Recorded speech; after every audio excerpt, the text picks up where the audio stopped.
ndeko Jules Alingete ako sala face na ba complot ebelé na musala ako sala eko bangisa bango ba prédateur maman bato ba ibaka 18 milliards de dollars chaque année yo lobi te mbongo ikine na trésor public ba kolinga yo ya opposant to ako sala non maman pour eza ba officine OK eza ba officine politique parce que kozwa moto alolenge wana na ngunga o ezali passe. Vous voyez que le régime Oyako décevoir dans le secteur rebelle. Mais parmi les secteurs Oyako tambola malamu, ils allaient le secteur Oya IGF. Na mitindo mo conseil ko la pesa qui est dans le cadre de son travail, azako landela yango malamu pe mbuma yali ko monon. Kasi loko la mbuma na eza ko kena ba suspension ba miyibi, ko kangisa bango, ko dénoncer bango tout ça, ko kanga ba robino bande ko yiba kanyaka et botelier likambo. Nous dénonçons cela avec la plus grande fermeté et nous l'encourageons à continuer pour ça la musala parce que musala wana izali ko sunga ba imboka ko relayer ba message ebele o nazwaki o bandeko ebele batindela kingai balobi te mutu wana ali patriote yebisa na bato te azali na soutien ya ba imboka citoyen mboso na baninga na ye Assemblée nationale ba koyebisa biso action disciplinaire ba fungola ki contre Ndeko Kabunda ekomi wapi parce qu'on est à une démarche interne. Car s'il y a une deuxième démarche, le réquisitoire et le procureur près la Cour de cassation a autorisation de poursuite pour aller Ndeko Kabunda. Il y a une démarche externe. Par rapport à la priorité à l'Assemblée nationale, à Sengeli, qu'on priorise des marches. C'est-à-dire aller jusqu'au bout de l'action disciplinaire, puis après examiner les réquisitoires du procureur. Maintenant, la question que je me pose, quel est l'intérêt de prioriser l'action du procureur et sursoir la démarche interne ou l'action disciplinaire? Ça sent la politique.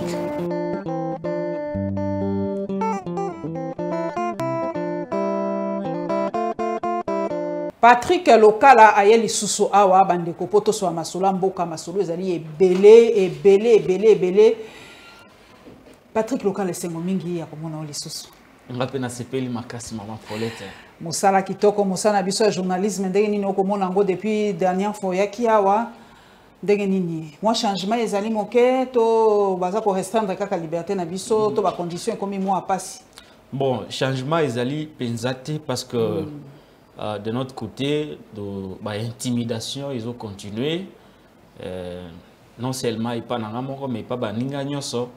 Ils ont encore Maman Paulette, de temps en temps, toujours menacé. Peter Tiani, Gauthier Sey, Edmond Izuba. Donc, Eric Mbate Belé, tout ça, on vivre toujours sous les menaces à bateau. Ils vont prétendre qu'ils ont accompagnateur, toba suiveur. Il y a un régime Chile Gelou. Mais il est très très triste de constater dans le que le rôle de l'UNPC n'est pas seulement de sanctionner les gens comme à chaque fois que les journalistes il y a père nabiso ils ont la sanction.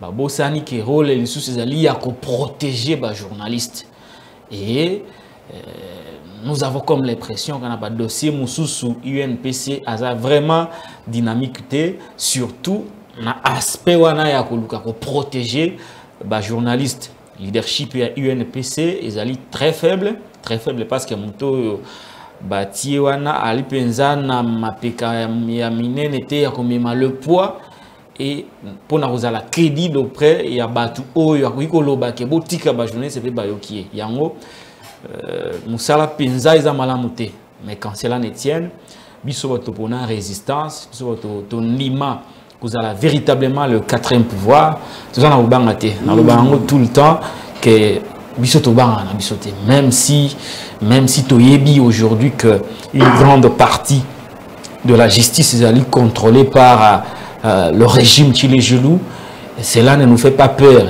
et robang sa biso te poto tika musala na biso na robanga. parce que vous imaginez les conséquences, vous décidez que notre tiki moussala parce que tout va menacer biso parce que la vie est en danger. Vous imaginez les conséquences. C'est-à-dire que le régime Oyo et c'est le peuple qui va perdre. Et donc, apostolat au biso topona, toi ko salango pona ti peuple na biso azana bateau ba lobela kaye sans que bazila iloko moko epanayi. Je vous encourage de continuer, j'encourage Baninga Mususu de continuer, j'encourage Peter Tiani de continuer. Aza pratiquement la bête noire au régime alukara ali aika mubesu, ali aika mubesu. Babosani tango tubande ko kende Genève, tango tubande ko kende Sainte Thérèse, tango tubande ko kende Limete na tango wana tant babosani yango ke batuluko ba Peter Tiani ba biso toujours un rôle, mais curieusement à chaque fois na lekara awa na kutaka batwana ba vesta sikawana ba lekara bayaka awa bato bayeko yekola ko nouer cravate na pouvoir, bato bayeko yekola ko somba veste na kato na pouvoir bazo yaka awa. Mais entre temps, ils sont le premier à diaboliser Peter Tiani et pas à bas service et pas à bas faucon, bas cassi qui a régime tchélisé. Et ça Sony parce que dans moment baza incapable de mettre en place une chaîne de télévision crédible au Hollande. Mais bato basungi bango quand même na kucha ba chaîne de télévision za crédible au babengi sarabango bayaka balekaka balobaka tant musupe bazora bongo à transport ba musunde bayaka wana. Transport. Mais au lieu d'encourager et là les valeurs démocratiques, il y a que chaîne le rôle dans la prospérité, ils sont le premier, il y a mais dans la nuit ils sont le premier, il y a funda tout ça pour que maman surtout les ana ko sepeli sangaite yango na lobaki to ko dénoncer yango et que nous n'allons pas avoir peur même si les lobbies, on peut nous réduire au silence et par des mécanismes d'emprisonnement. Mais, Maman Paulette, après nous, il y aura des gens, parce que Moussa Lobsoto Sali, il tout déjà bandini et que lui, tu en as évandi. Na mitwa batu. Les lolo mumba kufa. Batu azo bela mumba. Mandela kufa. Valero Mandela kanango. Tile les autres continuer. Martin Luther King ya kufa. Mais valeur na yezali. Simon Kimbangu akufa, mais valeur na ezali. Kipamvita akufa, Anwari takufa, Bakanza akufa, mais valeur ezali. C'est ce que nous faisons et nous croyons que nous sala ya koluka ko étouffer biso et que réussir te parce que pour étouffer biso to sito loni virus ya changement positif na mitwa bat. Dans les lots kangi Peter, bukangi Mama Paulette, bukangi Songolo Pakala, botindi bango na makala, mais beaucoup mon araba phénomène msuze ko botama. Toujours dans la même ligne. Na Rosario na compte Twitter na yo po yo mozali mo pandisa mozali pe une des sources nangai papa wa lobby déjà que mboso livre Kabunda la justice po to que déjà sango ke ba pesi bango kitus va procureur général kendala ndapo papa Kabunda sala ki outrage au chef de l'état et makambo bele papa d'abord pour na timing bo ba na vacances. Donc, moi, plénière s'est rassemblé à l'été pour ça l'année. Oui, vous allez porte ouverte pour la prison balamoko. Bon, maman Paulette, il y a un moment qui, on dirait que tu as ramassé les mots, mais il y a un autre différent. Il y a un moment qui a dénoncé qu'il y a un acte d'intimidation, parce que je vais subir. Comment se fait-il que lobby loleki, kubanda na tata mukonzo ekolo abiso Félix, ti na bao mususwana tozalaka na balabala. Makambo to komona ngo lelo to banda ko dénoncer bango na bango ensemble quand ils étaient à l'opposition et que nous étions cette presse qui accompagnait la résistance. To si to mona na mboka oyo avant na kota na fond par rapport à l'ikamuno za to pesa ba principe. To si to mona na mboka oyo zongisa ye na Rwanda ba yemba ngona limete. Bokangilanga mwana wana Kabila. Boya na awa ezalaki en France. Est-ce que procureur à l'époque a une convocation pour abengisa tata Etienne Tshisekedi wa Mulumba tu na été résidence ya Joseph Kabila na Rwanda yali wapi? Comment bino bo initier une politique ya bongo kaka et qui a beaucoup mis na pouvoir beaucoup mis ko s'en prendre na ordre pour considérer le valeur. Ils ont soigné. Tout ça, on makambo etali ndenge ba autoriser ba poursuite. Ça m'étonne. Étonnement nangaye ça réside na na fait au maman Paulette. Tout le monde qui a l'Assemblée nationale, sa communication, c'est à ouvrir une action disciplinaire à l'endroit de Ndeko Kabund. Oyo, à qui tableau nae sombre, na mambi matali gestion catastrophique, il y a régime Tchilejelo. Il nous a quasiment rejoint sans pourtant être honnête pour dire que non, on a rejoint la maman Paulette, Peter Tchani, pratique locale, au Balobakambala, le régime Tchilejelo, et Ali Mabé. Bon, je lui en pardonne pour autant. Alors, tant va ouvrir l'action disciplinaire. Est-ce que l'Assemblée nationale a une makoki lelo ya koyebisa biso évolution et action disciplinaire en interne au Basalaki? Commission mais comment? C'est ça, maman. Bien sûr, toi, il va analyste, nous sommes sur des faits. Est-ce que citoyen Mosona, Baninga na l'Assemblée nationale, va koyebisa biso action disciplinaire au Bafungola qui contre Ndeko Kabunda et Komi Wapi? Parce qu'on est à une démarche interne. Car s'il y a une deuxième démarche, le réquisitoire et le procureur près la Cour de cassation, autorisation de poursuite pour une démarche externe. Par rapport à la priorité à l'Assemblée nationale, à Sengeli, qu'on prioriser des démarches. C'est-à-dire aller jusqu'au bout de l'action disciplinaire, puis après examiner le réquisitoire du procureur.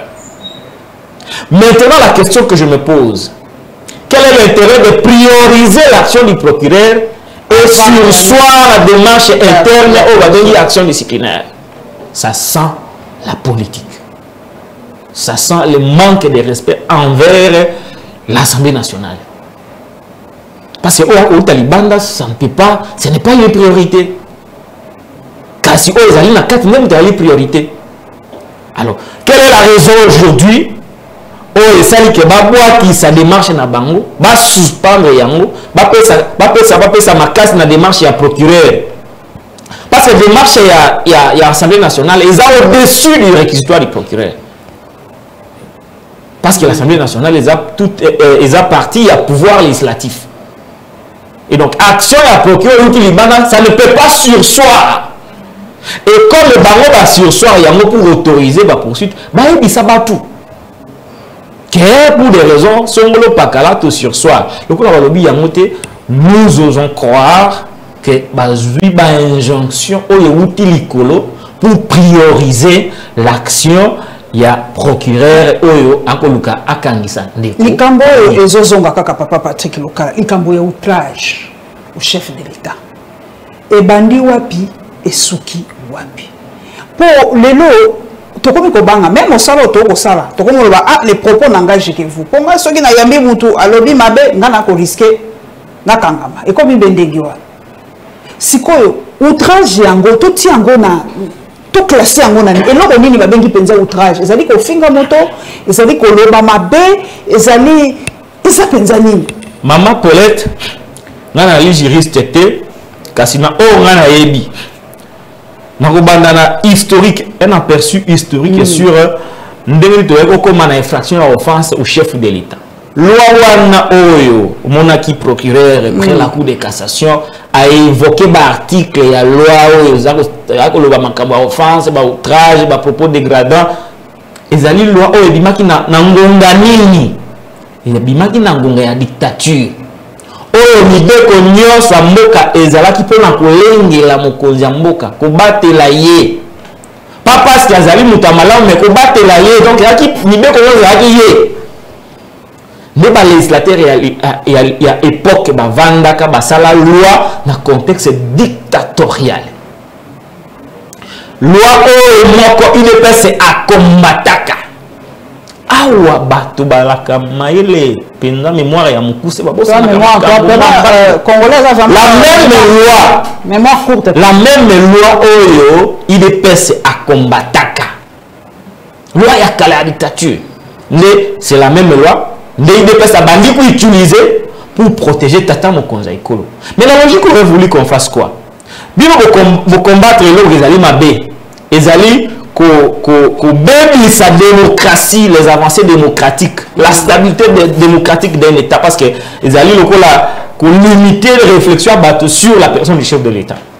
Et et c'est là qui n'a bango baluka ba réviser le quoi pour que bato bazala na liberté ya kolobela tata mo konza ekolo mais avec respect. Mais pour na bango le fait que yo lobi kaka que non azatel azaboy appréciation définition eza oyo tenir na auto yebi offense eza outrage na auto yebité ça dépend de l'appréciation ya procureur. Mais figurez-vous maman ba procureur rebelle dans le but que il y a cour de cassation ba procureur rebelle ba na quota politique. Donc mon temps ça là pour pas pour protéger les chefs mais à ça là pour protéger son propre boulot en faisant croire au chef que azoba telaï. Parce que lorsque vous regardez des tableaux il y a traitement il dépend ça réservant dans Mobutu. Il dépend ça réservant dans Laurent Désiré Kabila. Il dépend ça réservant dans Joseph Kabila Kabangi. Notre traitement Jean-Marc Kabila réservé dans le traitement du conseil et ça le même traitement.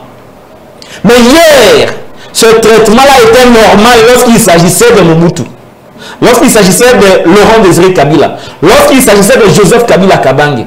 Maintenant, un de l'air à Longwe à salir recours, on a même modus operandi, traitement là est comme mabé et qu'il faut arrêter tout de suite.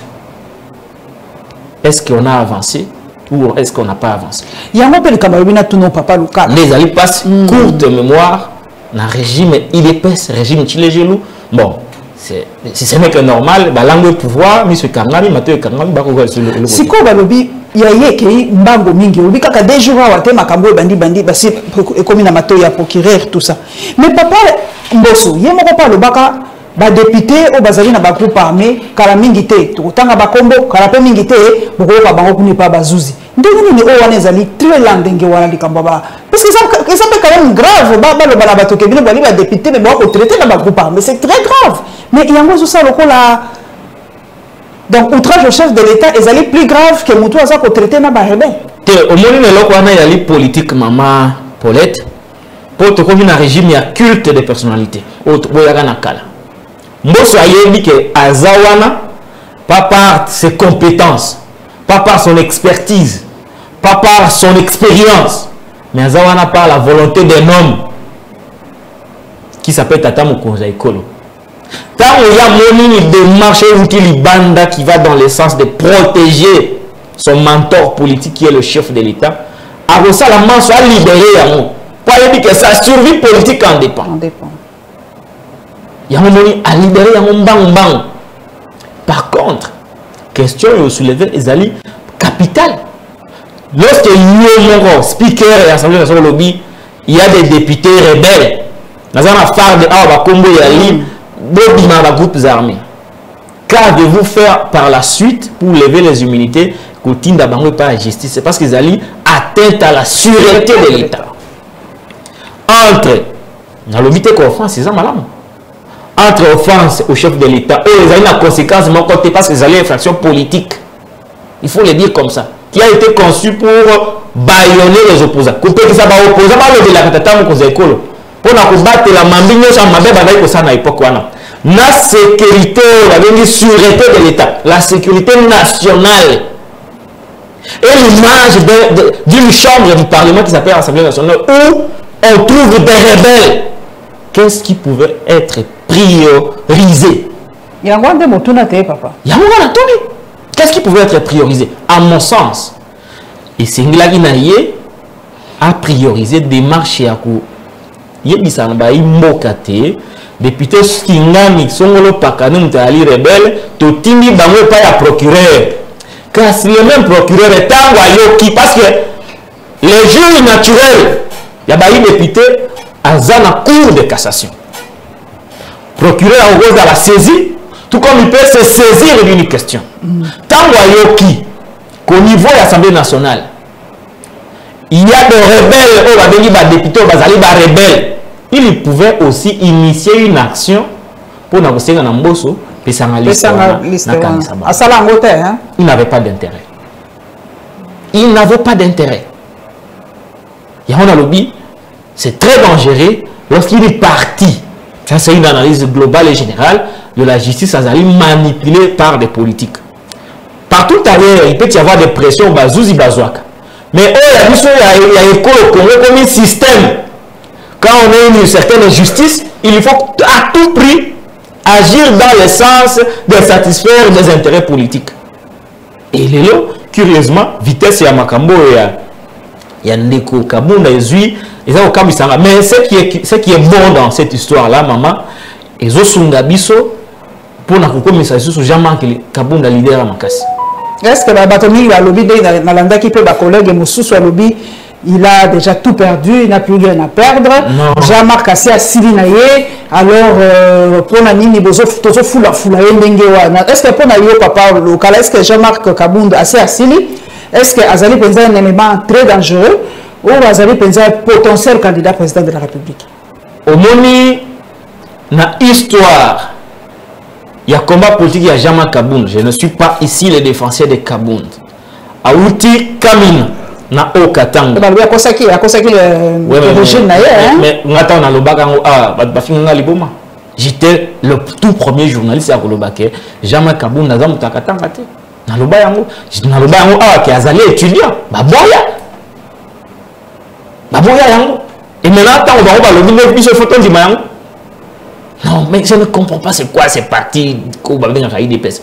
Alors, quand on a outil na Kamine, a outil penana na C, a mati malembe tia comme secrétaire général et à partir de la IDPS choisi par qui? Par Tshisekedi le père, à l'équipe au-dessus de son propre fils. Après, il a eu le privilège.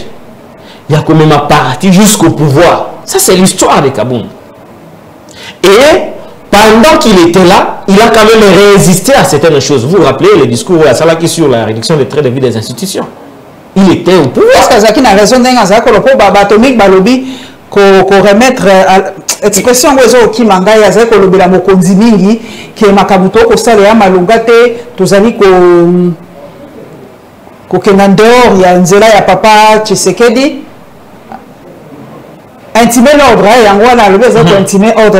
Balobi expression wanande il y a même pour ça na moto. Est-ce que balobi intimer ordre na moto yo azana C na grade na yo to mwana na yo to moto ali inférieur na yo na grade to na makamuni. Est-ce que Jean-Marc Kabunda en tant que secrétaire général ya parti, premier vice-président de l'Assemblée nationale, est-ce que pour intimer ordre na mokonzi ya mboka papa Patrick? Bon, maman babiso ta yebi français te. Maman Paulette, il faut reconnaître que le verbe intimer l'ordre a été mal utilisé. Même si aujourd'hui, toi qu'on félicite de Kabunda dans la franchise, dans la honnêteté, mais ce verbe, il a été mal utilisé. Bon, moi je suis parmi les qui critiquent Félix, mais toujours dans le bon. Verbe, on a utilisé en bon côté. Les erreurs. Maintenant, zone la siko na ilo kezo bangi sabato a IDPS na mambi matali Jean-Marc Kabunda. Kabunda a dit le fonctionnement à parti IDPS. A dit les insuffisances il y a IDPS Nandeko Kabuya. A dit les insuffisances il y a régime a participé dans ma cambé accord belé à régime. A dit ndenge kanyaka ya mboka etamboli pendant tout ce temps. Alors, tant que Bamoni a passé avant vous, vous devez lever des rideaux dans la musique. Et tout ici, Bango, Baketi qu'on recruter un pasteur pour répondre à Kabunda. Pour na Bango, la seule façon à vous gagner, ça y est, il faut que tu ailles dans Makala. Mais oublions que quand tu ailles dans Makala, jusqu'aujourd'hui, on peut croire que Kabunda a ma capacité. On peut croire. Donc, on peut savoir les bénéfices du doute. Mais le fait qu'il y a Koutim na Makala, pour l'opinion au moins a qu'il y a fini Mokonzi. À comment on a que le pôle a critiqué Mokonzi, il y a un peu de prison. Et que Makambo a lobby les alliés à solo. Dis-moi un peu dans ma mignon sur Jean-Marc Kabunda lobby. Nanyango a salué point de presse, déclaration que les Canada émission pour démontrer le contraire. La monique Thierry mentionné pour ça la point de presse na mokolo ya mibale peut-être azali pas alors, Nani a l'équipe pour nous dire que régime aux régime à bajouisseur. Et nous démontrer, preuve à l'appui. Tout le monde a dit, ah, Kabunda, lobby, lelo, lobby, tout ça, na Marbella. Marbella, les amis, ils allaient ville touristique. Ils sont au Kenda, maman. Non, non, non, bon, on va foutre $1000 la nuit. Tu vas te les caca, na moto collègue. Mais on a yango. Ville, on a flair. Ville, babi eza lola te, babi tozo exagérer, biso ba congolais to exagérer, tozo zo bilo internet. Kabunda lobby le jouissance, lobby on le lobby on est à Marbella. Entre-temps, ça fait 1 mois, Bunagana est contrôlé par des troupes rwandaises. Et vous, je ne peux pas ici vous citer liste de Mobimba jouissance, tout le monde est dans le régime. Kabunda lobby mangaba école. On nous a dit dans ces pays qu'on a construit 3 écoles avec 7 millions de dollars. Par un conseiller du président. Kabunda nous a dit qu'on peut construire une école moderne à 100 000 dollars. Mais il y a un pas à na non, mais non, il y a fait. Toi, Matato, qui t'a un pas à na jouissance. Alobi makambo ya sécurité. Alobi makambo ya sécurité est-ce qu'il y a alobi makambo ya phare est-ce qu'il y a et si il y a mutu makambo. Bon, il y a un cas de jouisseur. Non, mais il y a un autre lobby. Il y a un fungoli miso, amoni qui est dans les mingi koki. Moi, quand on est vice-président de l'Assemblée nationale, il y a un salaire chaque mois vers $30 000. Frais de fonctionnement, au moins $180 000. Sans compter bambongo bangomo bandai kopesa ye ba invisible ezalaka. Sans compter bambongo muso bando mutanga comme un ministre a sombeli champagne à $50 000, à $100 000. Vous voulez qu'il remette ça? Donc on justifie à mon ndengeni. Alors si on nous dit qu'il s'est enrichi rapidement, mais qu'on nous démontre le trace de cet enrichissement, il ne suffit pas à rotanga katongi ndako à un niveau. Ngabwa. Est-ce que pour un vice-président, quand on a un niveau, c'est un problème? Oui, mais l'État est place au stade. On est à l'Imaramukaka. Bon, place alimentée qu'on a, le pan on est à réalité. C'est plutôt l'année là, malam. Le pan on a binobo et bien on a alimenté, on est à réalité. Non, mais écoutez, toi, ça va cadavre dans le placard. Le pan on a alimenté, on est à réalité. Surtout l'année libre archive, c'est à réalité. Maintenant, il y a la Kabunda, papa, il y a des journalistes, balobi, si on a posé une question, on a malembe pour comprendre l'idée. Balobi, Kabunda, na Diongo, va tenir presque les mêmes mots. Puis, l'oko va se rendre compte, balobi, moko inspecteur, préfet de discipline Nazara qui balobi, préfet à mon âme. Non, maman. Mike Mokebay. Balobi, donc, préfet à Nazara qui wanazaki pour landela, malobo, bango, bakoloba, point de presse, bango, basara qui coup sur coup. Balobi moto moko ya monene alisima na bango akopia bango mbongo akopia bango makasi na bango mo bazaki capable te ya tenir ba propagande yo ali journaliste monene wa analysaka répondre nano na bato ba ko kanisa ndenge wana po population na biso e kanisaka bato ba ko kanisa ndenge wana okoloba na bango nini bon rana ali porte-parole ni à l'un ni à l'autre maintenant ndenge na ko mona makambo est-ce que Moutouana poste à premier vice-président et l'Assemblée nationale, Azali sous les locaux à Koluka, na vie. Puis Azali président AI, il y a IDPS. Comment président de la République? Il y a pas toujours que ne malé maman. Puis Azala qui moutou, ça bando ça la liste, bando ko comme ça bateau, bando ko fabriquer ba konzi. Moutouana. À l'occasion de rien à Longwe parce qu'il y a un individu qui n'est pas au pouvoir et à Sengi à Longwe. Comment on peut nous amener à réfléchir comme des bambins? Nous avons un pouvoir. À comme nous avons un global au Kabunda comme si ministre. Tout puissant. Yo mona kingo ikasa njake pa Kabunda avant le roi moi na primaire. Nous avons bon Longwe parce qu'il y a un individu, je ne sais où, à ébisser Longwe, il n'est pas Longwe naïe. Est-ce que c'est normal ça? Mais comment on peut... Mike Mukibai, c'est qui d'ensemble? C'est juste un député provincial. il n'a pas un pouvoir de décision ensemble pour la République. Il y a Moïse Katumbi. Mais il faut qu'il moto a ce pour des raisons personnelles accueillies. Na point de presse Yandeko Kabunda. Comment pouvez-vous penser que Zaka Katumbi Mutatinde pour vérifier ce qui va makambo va komela ki Kabunda atangi yango? Comment on peut nous amener à réfléchir comme des enfants? Alors, tango ya lomwe, c'est normal. Vous l'avez maltraité. Vous l'avez saboté. Tango mususu aki na posa ko longwate.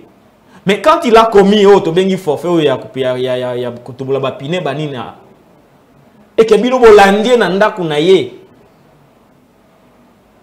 na garde républicaine bo baby sindaku na ye c'était la désacralisation. Ndeko Etienne Tshisekedi Mulumba décida de se séparer définitivement na Mobutu abenga inani atangela ye a commissaire ambassadeur a commissaire ministre a commissaire premier ministre deux fois a commissaire et puis tango alungu abengi inani un négri loko la pesa ba poste wana ya ko défendre le peuple té so ka défendre le peuple non c'est un négri. Si à l'époque leur propre père était traité de gris pour avoir décidé de quitter le pouvoir, quoi de plus normal que Bango Lelo na position à pouvoir banda ko traiter bateau ba kolongwa de gris? Ça ne nous étonne pas. Ça ne peut étonner que bana o baye sikalelo na IDPS na ba veste à kato tout ça ne ko étonner bango. Il y a veste à kato ça les yo la tête de veste à kato té. C'est le début, c'est le commencement té, il y a veste à kato. Maman na pouvoir yo que la veste à kato. Ah ba wala pouvoir. Eh ba wala ta kato té wala pe wala ta kato. Ba ta kato. Eh ba wala ba ka ta Turquie té papa. Eh kato. Turquie on peut pembeni ba ki na te comment nani papa nanga yo kato. Wala ngazwa nini ya poste ya wala ngala tsa bato Léopard. Candidat président au NAN. C'est candidat pas cette. On veste bien. Bah moi il y a combien? Il y a 300 dollars en veste, 500. Ah, donc il y a un sujet mususu ça lipe bana mboka pasi papa lokala. On a tra ngaba benga lelo na butu on a tra kopela moto. Bato mususu ba lobio et ali technique ya ba oyo ba lingaka te ko ba yoka kisango ke IGF ekoleka batumbi ba preuve. Ah papa. Ya solo wana yo pa yoki yango bon namona ki makambwana na ba réseaux sociaux maman d'abord na isalinga mabende namoni moto epeli na Onatra immeuble wana za quand même immeuble et de la ville de Kinshasa komona moto bongo isalinga mabembo na makoki penza te ya ko yeba origine ya moto wana mais ezali passe na yo komona bato msu balobi ono po ba yoki ke IGF nde ba na ko effacer ba trace bon ce qui idée wana ezali ya solo na koseka parce que IGF batrace so IGF balinga ba trace a kozango kaka te na Onatra makamnyo Onatra salara ezala na ba trace nango ya kati pe ya libanda on peut partir na ba trace ya libanda ko bengisa comité de gestion na PCA koyoka bango parce que documentation eza na kati pe na ndinga libanda. Et donc, s'il y a des faits de mégestion dans le Onatra et que si ce que vous dites est vrai, bah c'est décidé, bah effacer la preuve, bah sali musala ya punda, bah sali musala ya punda, parce que Onatra, azaka na bureau place wanate, bah rosa bah trace à libanda, bah trace à agence, sous bah rosa bah témoignage et on peut constituer un dossier pour koyoka batouana s'il y a des faits de mégestion. Mais ils appellent pas parce que malgré tout ça. Oui, baki na monaki na moi mikole oti koleka awa na salaki na ba recherche na ba enquête na nga na yeko koya na dossier moko boyeke non ndeko na biso Jules Alingeti Kei aza au cœur ya ba complot ebele. Oh, na biso Alingeti akosa mosama il y a plusieurs complots à gestation contre ye. Bali ba créer sous dossier? Ba lingite. Ba kosala déjà? Ba kosala ba complot. Ba bomaye? Ba complot y allait belé maman Paulette contre Ndeko Jules Alingeti Kei. Ba complot y allait belé na sala ki publication ana pour alerter en fait l'opinion. Na maman Olive pe na moni ça qui hein. Ngai na li journaliste enquête. Na sala ba enquête na nga na ba source partout. So na yoki likambo na suka kaka wana te na zana courage ya koloba yango parce que mboko ezali yangai. Mutu akosala ngeloko ya lité. Même si bino ba komona likambo ya li sensible so ngana na preuve na ngana na ba source na koloba yango Ndeko Jules Alingeti ako sala face na ba complot ebelé na musala ako sala eko bangisa bango ba prédateur maman bato ba ibaka 18 milliards de dollars chaque année yo lobi te mbongo ikine na trésor public bakolinga yo ta azali bête noire ya ba prédateur yango ba prédateur avec des officines politiques ya opposant to non maman politique eza ba officine OK eza ba officine politique bako sala ba messe noire pour nuire à la personne de Gilles Alinguete. Et c'est aussi l'occasion pour moi il y a qu'on relayer ba message ebele o nazwaki o bandeko ebele batindela kingai balobi te mutu wana ali patriote ako bundele ekolo na ye na risque ebele yebisa na bato te azali na soutien ya baimboka oyo bako linga mboka na bango ezala malamu à travers la mobilisation des recettes, à travers lutte pour l'assainissement des finances publiques. Donc azana soutien populaire ya bato. Mais aussi bato oyo bako sala ba messe noire na ba officine politique oyo toyebi botika. Parce que kozwa moto alolenge wana na ngonga oyo ezali pasi. Vous voyez que le régime Oyako décevoir dans le secteur rebellé. Mais parmi les secteurs Oyako tambola malamu, ils allaient le secteur Oya IGF. Na mitindo mo conseil ko la pesa qui est dans le cadre de son travail, azako landela yango malamu pe mbuma yali ko monon. Kasi loko la mbuma na eza ko kena ba suspension ba miyibi, ko kangisa bango, ko dénoncer bango tout ça, ko kanga ba robino bande ko yiba kanyaka et botelier likambo. Nous dénonçons cela avec la plus grande fermeté et nous l'encourageons à continuer pour ça la musala parce que musala wana izali ko sunga baimboka. Et bon pour la maman Olivier Kamboni ya na première dame ya kala likamboni balingi etelo ni ko swa bato na motema. Maman Olivier lisusu selon toujours ba source na ngai, les journalistes ne brillent jamais ces sources. Totanga biso na ezali principe sacro-saint. Maman Olivier lisusu Vinaye est en danger. Oh. Mais comment? Namboka bakoko na yemoko. Vinaye est en danger par le simple fait que l'action philanthropique naye selon ba bourreau naye ils en a concurrencé ba action ya batu oyo bazoluka bazwa mwa bila ya malamu na 2023. Pe ba liko prêter ba attention que misala wana salaka. Très souvent iko yakana le 30 juin.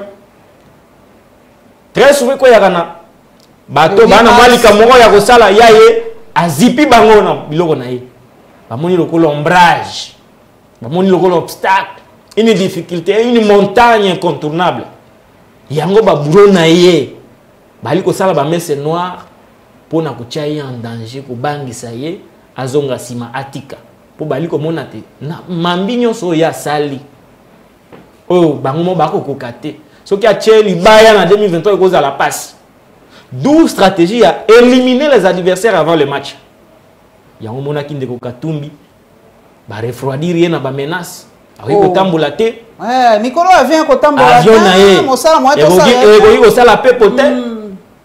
Au moni, bande ko musu bakanda musu bazan difficulté. Kabunda ngabi misamutu. Yo wana boloko ka. Ba yebi ke 80% IDPS ya ba combattant ba kenaye allez bolok maman Olivier Pelisusu Joseph Kabila avion naye oyo alingaka uta Lubumbashi aya Kisasa ba autoriser ki yango yango na bataki compagnie ka normal ah maman mais ngana zo peso ba info maman yango mona azui CAA ce n'est pas de sa propre volonté avion ba boyi que yo ozonga Kisasa te ah non ozonga Kisasa te allez afuti bien na sia ayi. Donc ezako luka ko misle batu oyo bazana ba moyen batu oyo bazana ba ambition pona te na 2023 bazala ba ngwa matata ponyo pe mbo ya matata ponyo penza oyebi je faisais la rapport na ye asala enquête na ye matata alaki cité na enquête wana tilelo dossier zali na maboko ya justice côté cour constitutionnel baloba que cour azali compétente ya ko juger ba na cour de cassation a sengi sou ba interpréter compétence na ye nyoso wana bakoti au fonte matata zolinga abenda na kaka na forme kaka mais biso ba imboka tolobi te ke ya iba tolobi pete ke ayiba te mais souci na biso to yeba vérité mbongo Bukangalonzo ekenda wapi po toyebi na tango Bukangalonzo ebimaka atinda obeba communicateur rebelle na TV na radio po ba défendre ezalaki na actif na ye siko tango misoli ebunga okolinga te babengisa yo oyebisa bato ke misolo wana ekenda wapi. Ok, tozwa dossier mosusu makasi opele na mokolo na lelo papa Goma balobi Goma epeli bagoma tracier balobi Monisco na enough is enough, il faut bakende bapiller lelo babanga Monisco a sécuriser logistique na ye mais bato balobi bayoki ndembela ya papa Bahati tango akendaki kuna alobi makambo ebele asalaki meeting alobi depuis 1999 bango kaka basalaka eloko te pe yango pe ezongaka te faut bakende papa na ngai. Est-ce que responsable ya situation wana yo ezali mopanzi sango moto abwania auteur intellectuel cerveau ya makambo nyonso eleki nde nazotanga déjà bato mosusu ba journaux mosusu ya mboka bapaya tout ça elle professeur ya makambo ya nde Bahati. Bon maman Paulette, question ezali une question très délicate. Il faut qu'on analyse en gros de manière froide. Vraiment très froide. Il y a une présence et la force onusienne dans Katia Eko Nabiso, Togoloba Kizali. Mission et Oumeli, moi ma casse pour les missions à travers le monde. 23 ans. Oui, Togoloba Pekeza, mission Oh, mission Léa, à moi et Belé. La logique aurait voulu que, tant que mission Oumeli, et que Bapé Sara mission Belé, et Seigneur là qui n'a pas Nabiso, à ça la masse sopoté, mission là n'est pas qu'aucun na force onusienne. Oh, basala misala ya opération ya terrain té, c'est-à-dire que ça là ba front à front na ba groupe rebelle. Ba ça mission d'observation. Maintenance de la paix. OK. Il fallait que ça la plaidoirie pour na que misolo mususu ekende na secteur ya défense, c'est-à-dire que doté mboka na biso na misolo wana poté to biso moko to meka ko réformer armée na biso. Tous en logistique, tous en moyens, tous en accompagnement sur base de la formation ou militaire parce que on est bakendaka au front. Cet aspect n'a pas été suffisamment travaillé par notre État pour arriver à convaincre les Nations Unies d'agir dans ce sens.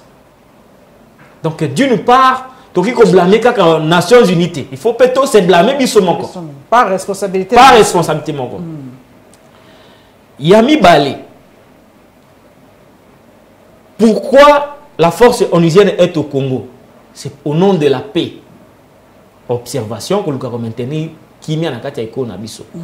Est-ce que la RDC est un pays où stabilité zali, où kimie zali? C'est ça la grande question. Pour justifier, pour répondre si oui ou non, les Nations Unies doivent repartir. À ce jour, la RDC n'est pas un pays stable.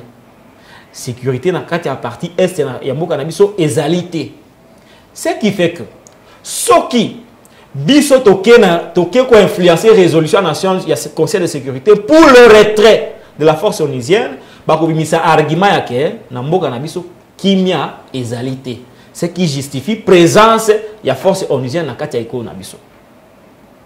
Maintenant on a avant bon luka départ il y a force onusienne, oh, sous prétexte il y a Luka Kimia, ça la observation. Et Sengeli Nabino Mokoboza na makoki. Il y a quoi assurer défense, il y a intégrité territoriale, il y a Mboka Nabino Moko. Est-ce qu'à ce jour, nous sommes capables d'assurer la défense de l'intégrité territoriale, il y a Mboka Nabiso? Il y a East African Community, il y a Papa Nangapoto incapable. Les locaux de conférence, c'est mon condiambo car c'est la conférence à pays Afrique centrale. Donc, tous en a il y a ensemble. Il y a un ça émission parce que aux Amaïle, tous en ici Maïle et Boti Maïle. C'est quoi? Ou Barol Nabiso na banini. Soit tu allais incapable, toi 5. Il y a Richel Gilles Bassa, il a imité to Bassa Mandengini. Est-ce que maintenant, na Syrie. La réponse à la question est-ce que tu veux assurer l'intégrité territoriale? Parce que tout démontre que tu es incapable. Au moment où nous parlons, Mounaga les alliés contrôlés par plus d'un mois, hein? Par les Rwandais. Nous avons des groupes armés au Bazo Pilier Nakatia, région Anna. Ce qui fait que la présence de la MONUSCO est justifiée par cette insécurité. aucun argument. Bango pe balinga pe kaka esila te ndeko na ngai. Koloba bango te mama. Bongo sikote koloba bango te. Koloba bango te. Bongo biso musana biso zaini. Armée na biso musana ye ezali nini? L'armée c'est pour assurer la défense de l'intégrité territoriale. Est-ce que toi ko sala yango correctement et normalement?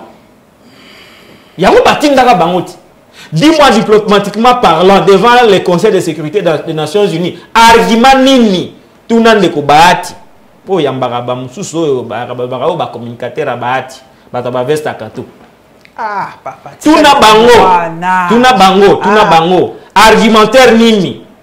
Oh bahati à koki, contenir dans un point de presse pour démontrer au Conseil de sécurité que présence il y a Nations Unies, il y a MONUSCO ezali justifié argumentaire nini parce que tout qu'à chaque fois qu'il y a une nouvelle résolution pour prolonger la présence de la MONUSCO au Congo, on justifie toujours par cette instabilité, cette insécurité dans l'Est. Maintenant, avant d'aller chercher le départ, avez-vous assuré la sécurité? Avez-vous assuré la défense de l'intégrité territoriale de Yambo Canabiso? Comment yo koluka départ ya mutu o yaza pour une raison de sécurité sans que yo moko ozana na makoki ya ko pallier na éventualité wana pour rendre inutile leur présence. Mais peut-être ceux qui peut-être ezalo kwa mwana obwa ki elobi entre alobi kende koluka peut-être ceux to tika libiso moko to kozala na moi série était pas pona yebi kaka mama pesa ka papa pesa ka mukolo koluka ye moko ko changer peut-être ceux to tika libiso moko kasi moko la biso te entre temps deuxième argumentaire na la kisaka professeur Bahati muni il a posé un problème au Congo. Nous avons des experts partout. Bahati tu es venu mambo ya expert dans le commerce. Il a fait, c'est un professeur, il a dit mambo commerce économie, commerce. Spécialité na yangwana. Yo longwe maman économie comme na sécurité. T'as la bourde à sali. C'est bon infrastructure à kenda ina diplomatie. Il y a un problème était. Yo koluka la force onusienne va kende. Mais entre-temps ton président a aussi une force régionale où il y a communauté et la région tout Tiwana Bayana Congo. Mais est-ce que c'est possible? Maintenant les Nations Unies, le Conseil de sécurité des Nations Unies, vous cherchez il y a Koluka intervention, il y a communauté il y a Est où il y a moins équipés que la force onusienne au Congo. Est-ce que nous réfléchissons? Vous voulez chasser une force plus équipée, mieux organisée, pour recruter une force à problème. Et devant les nations du Conseil de sécurité des Nations Unies, est-ce que tu peux tenir un discours devant le Conseil de sécurité? Ça va passer comment? Il y a des préalables pour le départ. Il y a MONUSCO. Il faut quoi quelques minutes pour tout ce qu'on a. Préalable Moko Ezali. Il faut réorganiser l'armée. Il faut réformer l'armée. Mafia au tata mukonza sala ki dénonciation na Est. Aye bisabiso. Mafia na ekomi na niveau nini? Qu'est-ce qui a été fait pour que mafia esi la na armée? Yemo mutaloba te mama ngaite. Yemo mutaloba yango. Mutaloba ti lelo asala nini? Pour mafia esi la. Il faut équiper cette armée. Oyokaki, on a reconduit embargo sur l'achat des armes. Avant tout somba, il faut tout senga autorisation du Conseil de sécurité. C'est quel État? Nous ne sommes pas un État souverain. Banda Baye, quels sont les efforts qui ont été fournis pour que l'armée n'a soit mieux équipée? Kabouna loi qui a tenu. Qu'est-ce qui a été fait dans le secteur Ouara? Combien d'argent Boka Nabiso batia kapona budget armé? Combien Bachaka? Approche sécuritaire et approche diplomatique. Avons-nous quelle diplomatie face à la question de l'Est? Toi, la diplomatie normale de porte à porte. Nous tournons la quai à Zongi. Na vesta sika. Yo mala karaba vesta bien. Bango mo pe yemo pa quai à Zongi. Kaka bongo. Mais diplomatie adaptée à la situation de l'Est, c'est toi qui as ngote. Tilelo. Namboka na biso, tu dis que Rwanda mutaka agressé biso. Mais bango so ba libanda et comme on a négocié dans M23. La diplomatie n'est pas claire. Approche nini ya communication oyo tozanango par rapport à la question ya est. Bon tout non ndeko ko boma biso te ba lobi to za biso ba journaliste to za ba patriote. Te non na toli kaka approche nini tozanango. Et tant otali ba secteur wana surtout nous ne sommes pas en mesure de prétendre qu'au luka départ ya MONUSCO parce que nous n'assurons pas nous-mêmes notre propre sécurité. Voilà pourquoi, au nom de la paix internationale, cette présence est justifiée par notre propre compétence d'assurer la sécurité et l'intégrité territoriale de Mboka na biso moko. Merci, et donc, papa. Bahati à Salibourde, si vous êtes professeur à économie et à commerce international, tika mambwana. Si vous avez une sécurité, tout n'a pas ça nom technique. Si vous avez la bourde, croyant que au sungi batona ko sa populisme, biso ba intellectuel, oui, biso que aux alibanda. Merci beaucoup, Papa voilà. Patrick Lokala, Tango Ekoki, téléviseur Angwana Tango Bapesa Kibiso Ekoki. Merci Patrick Moussara Kitoko, na chaîne Nayo. Bolanda payé. Comment est la chaîne YouTube? Patrick Lokala TV. Voilà, Patrick Lokala TV. Vous pouvez vous abonner, vous allez bien, vous cliquer, vous liker, vous partager et vous allez biso et c'est mingi. Ils ont seul moyen dans le barapé na répéter la bino pour soutenir Moussara na biso. On travaille avec les moyens de bord, soutien na binonde pour permettre biso. Bon, mon arabiso mingi mingi. Donc, mon anabandeko, mon colo ya sima.